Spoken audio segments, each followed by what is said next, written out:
Hey everyone, Dirthany Crustano here, the internet's busiest music nerd, and it's time for a review of the new Aphex Twin Collapse EP. Electronic music legend Richard D. James, he is back with a new EP in a pretty steady stream of music that he's been dropping ever since he made his comeback with his 2014 album Syro. Truth be told though, a bulk of what Richard has released since he's come back hasn't really grabbed my attention all that much. A lot of it's underwhelmed me. Whether it be the sanitized minutia of Syro or the very skeletal analog synth sound palette of the Cheetah EP, there just hasn't been much material that has moved me as greatly as a lot of his classic works, even I Care Because You Do. This Collapse EP, however, really did stop me in my tracks, mostly due to the teaser track to this thing, T69 Collapse, and I was kind of hoping the rest of this 5-track EP would just follow suit. What's so stunning about T69 is that it's an imaginative, texture-rich, and bustling piece of IDM, with a futuristic aesthetic, very busy rhythms, glitchy synthesizers, and multiple compositional phases within the song too. For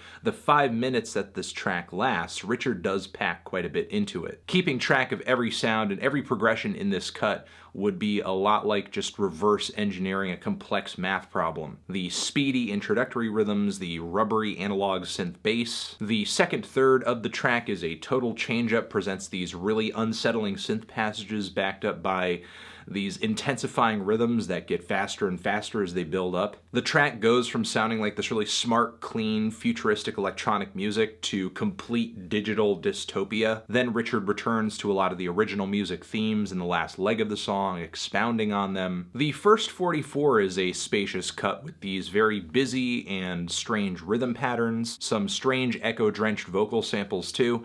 Honest to God, it kind of sounds like something that Death Grips would rock on No Love Deep Web. Between the really rough synthesizers and the dry, complex, punchy drums, Richard's approach to evolving the tracks on this EP isn't too much different than what he was doing on Syro, but the sounds, the presentation this time around, are pretty much bolder, louder, and darker too, especially when he floods the mix with these waves of sour synthesizers that sound like he's trying to soundtrack a dance-a-thon between the voices in my head. The track MT1, TR29, R2 is a bit more of a melodic earworm, where the synthesizers take more of a lead role than the rhythms, with the stuttering lead synth melodies at the start of the track that are pretty fantastic, then some mystical arpeggios that cause a total mood shift at one point in the song. It's really like everything the song had built up until that point gets pulled out from under the track in about a minute in. And this song actually breaks down to a new lonesome spotlit idea and builds from there multiple times across its runtime.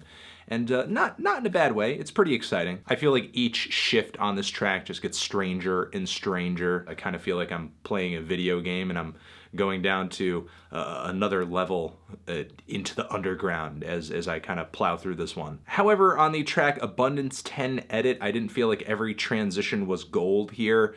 A lot of the shifts, especially toward the end of the track where Richard presents this more laid-back beat, it doesn't really kind of keep up the momentum of the whole song, or at least the shifts aren't jarring enough to kind of keep things engaging. And meanders throughout the whole second half, especially as Richard presents this very spacey, reverby outro passage. Just didn't really find the atmosphere to be all that evocative, even though it is on a lot of the other previous cuts here. I wouldn't say Aphex is one of my favorite tracks on the EP either, though I do think it ends things off on a relatively strong note. It definitely features one of the more focused and fluid progressions throughout the EP, even with a few jarring ideas thrown in here and there. And it may come down to the analog synth bass and the groove of this track, but there was something about it that just felt very vintage, almost as if he had conceived or produced this track like 20 years or so ago or something, which was a little jarring because every other cut on this thing just felt super contemporary. Less of a thrilling excursion on this track and more like a welcome return to some familiar territory, I guess. But overall, I thought this EP presented a really solid and enjoyable handful of songs that were really intricate, worth swimming into, had a lot of sharp and interesting musical progressions throughout. Definitely my favorite EP that Richard has dropped since he's come back. I'm feeling a light to decent 8 on this thing. Transition, have you given this EP a listen? Did you love it? Did you hate it? What would you rate it? You're the best, you're the best. What should I review next? Hit the like if you like, please subscribe, and please don't cry. Hit the bell as well. Over here next to my head is another video that you can check out. Hit that up, or the link to subscribe to the channel. Anthony Fantano, Aphex Twin, forever.